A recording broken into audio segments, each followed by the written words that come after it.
Welcome to the iSearch podcast. Today we have Alfred, the founder of AYKS Management Services on the show. So AYKS is an accounting firm that provides a one-stop solution for your business and also taxation needs.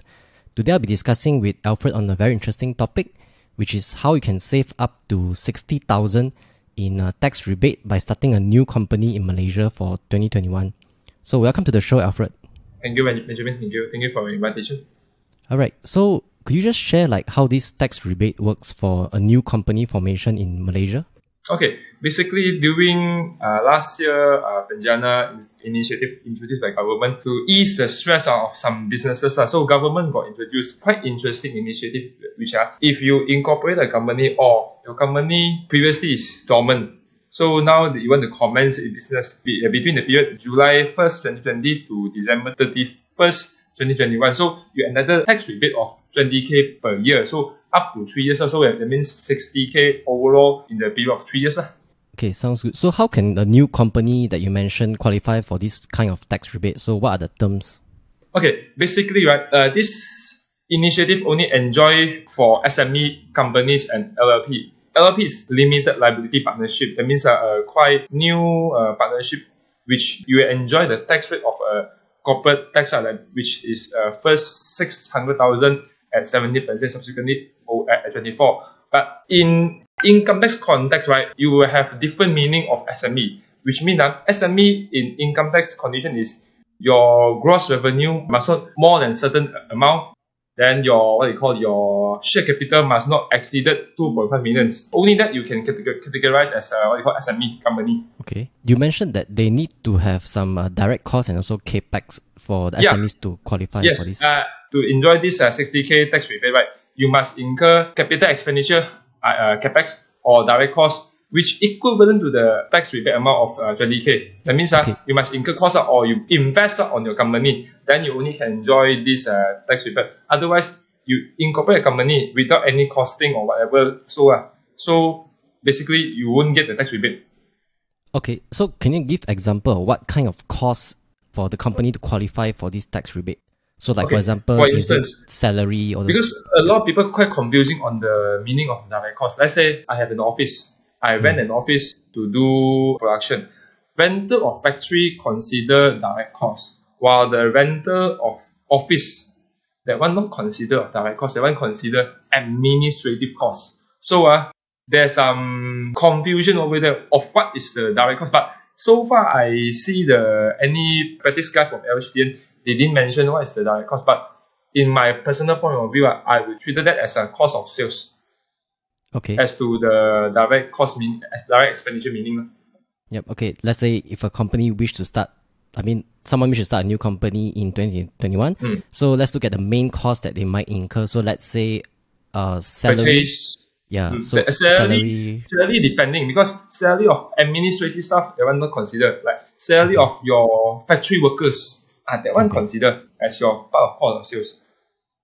So there's a confusion over that. But usually, I would suggest my client refer to the audit report, because audit report there's a column called cost of sales.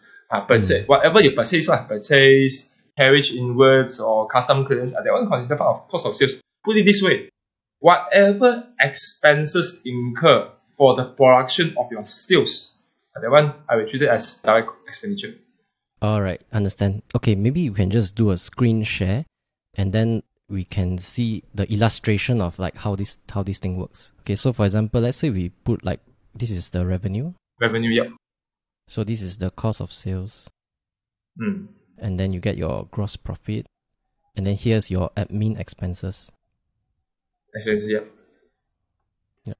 So what you're saying is that only the cost incurred for this column they can claim as a tax rebate, right? Okay, so example, let's say your cost of sales, you only incur 10k. Yep. But your tax rebate, you only enjoy the 10k. Okay, so maybe we give an example. So let's say revenue, we put let's say it's 100k for the year. Cost of sales, 20k. So let's say 90k. So let's say admin expenses is 30k. So they get 60k. The profit is 60k, yep. Yep. So how does the tax rebate works in this case? So from there, you multiply with the tax rate 70%. Because the 60K, that one you need to multiply with the tax rate first, then only we can claim for the tax rebate. Okay, let's say The it's 60K let's times say the tax rate, assuming let's say it's 20% 70% of SME. No, tax rate for SME only 70%. 17. Because Okay, this let's tax see. rebate only enjoyable for SME only. So 60K, right? We multiply with the what we call the 70%. So it's about 10K, assuming 10K lah. Your tax is at 10K. So Okay, basically your tax 10K. so tax, So so basically 50K.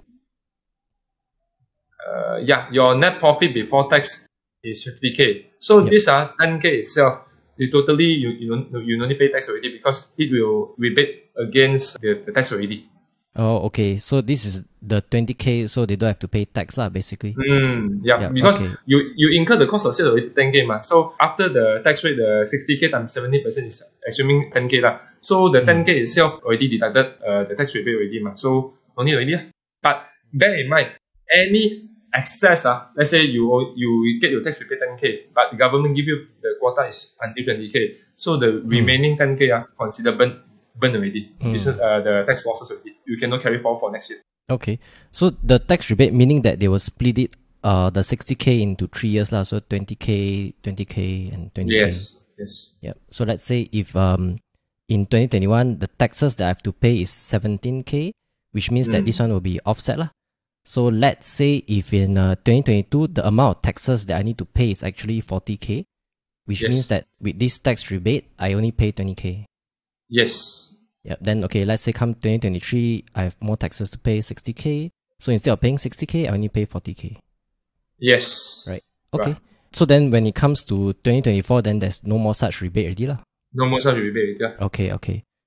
So this one I think quite interesting because never in the country history before government give a company tax rebate, because tax rebate usually only for person tax, which your taxable income below 35K, government give you a 400 tax rebate. Never in the history before you have a company or LLP, you have a tax rebate for 60K for over 3 years. Only usually what I see only person tax only. Yeah, actually 60K is actually a lot of money that you can actually spend. A lot of money, not small amount, quite material amount also.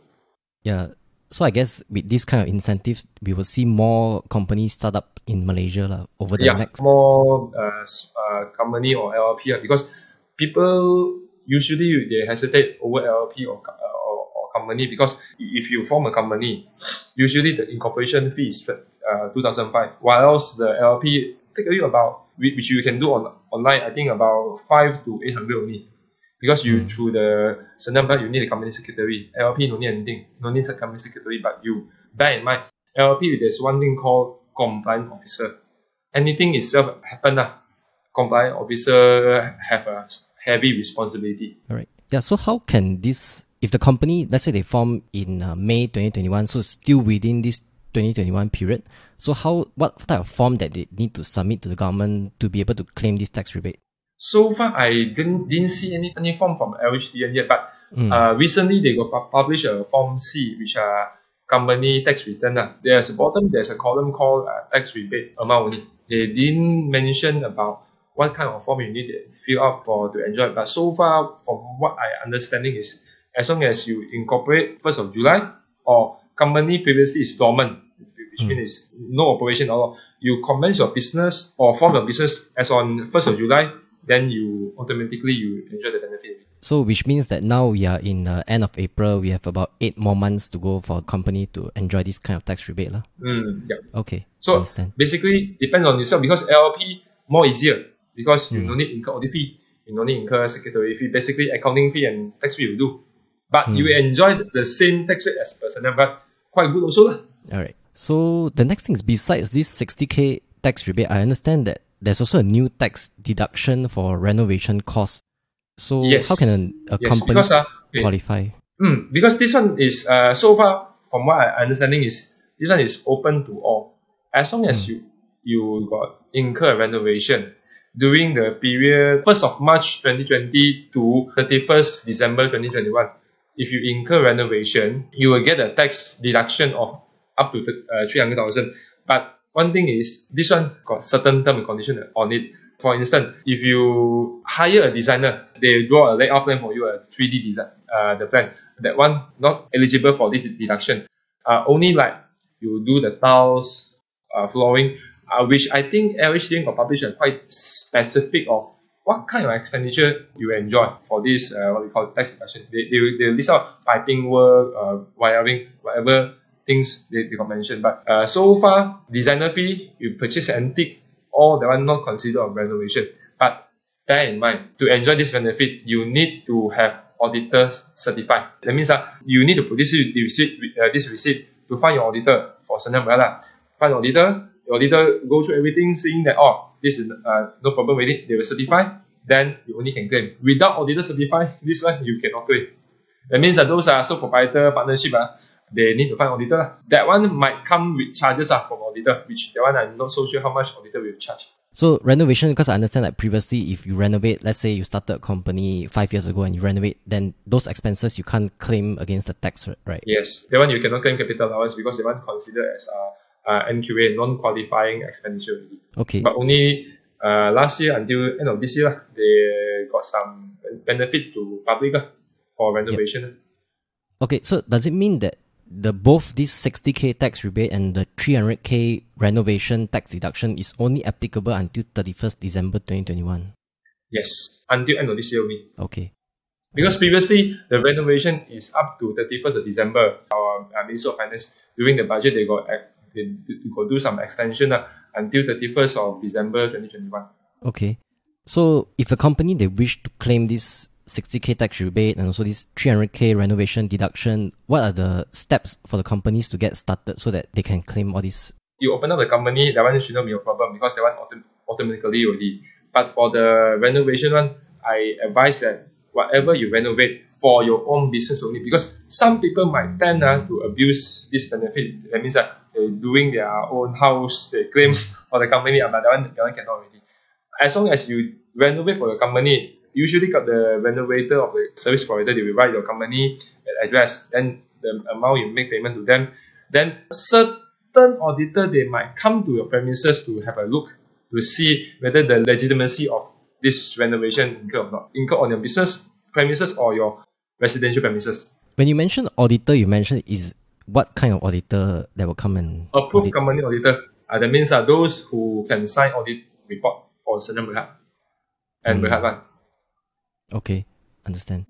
So yeah, Alfred, this is very good, and I think that this episode will really help all the new companies to get all the tax rebate and also deductions. Yeah. So to wrap up, is there anything else that you like to share with the audience? Yeah, just now I mentioned the SME definition. SME definition, only those LLP or Senam Berhad share capital and capital contribution not more than 2.5 million for LLP and company, while the sales not more than 50 million.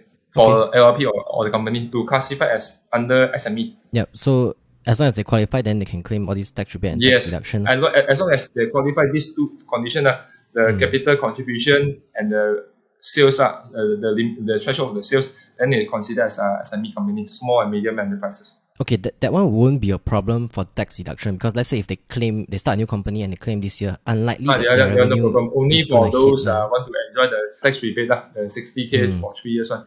That one is a crucial condition. Okay, in the case, what if, let's say 2021, their revenue is not that high, they didn't hit, like what you say, 50 million, but 2022 also didn't hit, but 2023 they hit. So does it mean that they can claim for the first 2 years, but the third year they cannot claim, or how does it work? Yes, the first 2 years they can claim, the third year they cannot claim because they want not under as SME definition already.